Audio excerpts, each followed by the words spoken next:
ఈరోజు రాష్ట్ర వ్యాప్తంగా విద్యారంగానికి 15% నిధులు కేటాయిస్తున్న ప్రభుత్వం ఈరోజు కేటాయించకపోవడం మూలంగా పీడిఎస్ సంఘం ఆధ్వర్యంలో ఈరోజు అసెంబ్లీ ముట్టడి కార్యక్రమం పిలుపునివ్వడం జరిగింది.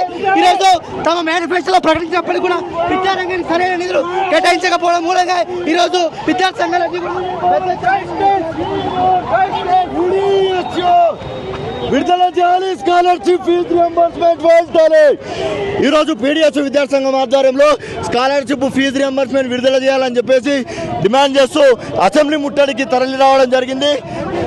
గత ప్రభుత్వం కేసీఆర్ ప్రభుత్వం ఉద్యోగాలు ఇస్తలేదు, స్కాలర్షిప్ రియంబర్స్మెంట్ ఇస్తలేదు, విద్యా వ్యవస్థను పట్టించుకోలేదని చెప్పి నిరుద్యోగులు విద్యార్థులు కాంగ్రెస్ ప్రభుత్వాన్ని గెలిపించుకుంటే వెనకటి వాడు అన్నదంట ఏరికోరి తెచ్చుకుంటే ఎగిరెగిరి తల్లినన్నట్టుగా ఈయన కూడా అదే తీరును ప్రవర్తిస్తూ ఉన్నాడు.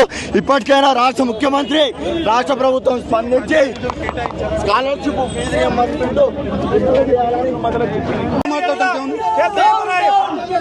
ఆందోళన కార్యక్రమాలు నిర్వహిస్తామని చెప్పి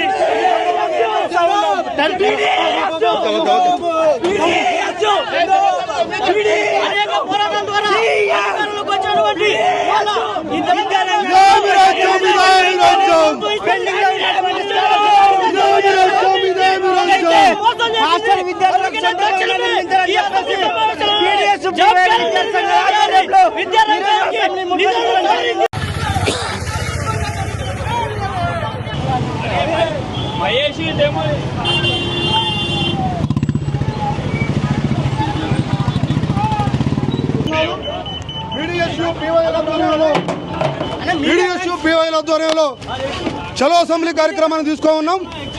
ఇవాళ ప్రవేశపెట్టినటువంటి బడ్జెట్లో విద్యారంగానికి 30% నిధులు కేటాయించాలని, అదేవిధంగా నిరుద్యోగ సమస్య పైన శ్వేతపత్రాన్ని విడుదల చేయాలని, వైద్య రంగానికి కూడా సరైనటువంటి నిధులు కేటాయించాలని ఇలా అసెంబ్లీ కార్యక్రమాన్ని తీసుకోవడం జరిగింది. దీన్ని అక్రమంగా పోలీసులు దీన్ని భగ్నం చేస్తూ మమ్మల్ని అక్రమంగా అరెస్టు చేసి నిర్బంధిస్తున్నటువంటి పరిస్థితుల్లో దీన్ని ప్రజలు విద్యారంగంలో ఉన్నటువంటి సమస్యలు పరిష్కరించాలని, అదేవిధంగా విద్యారంగాన్ని 30% ఈరోజు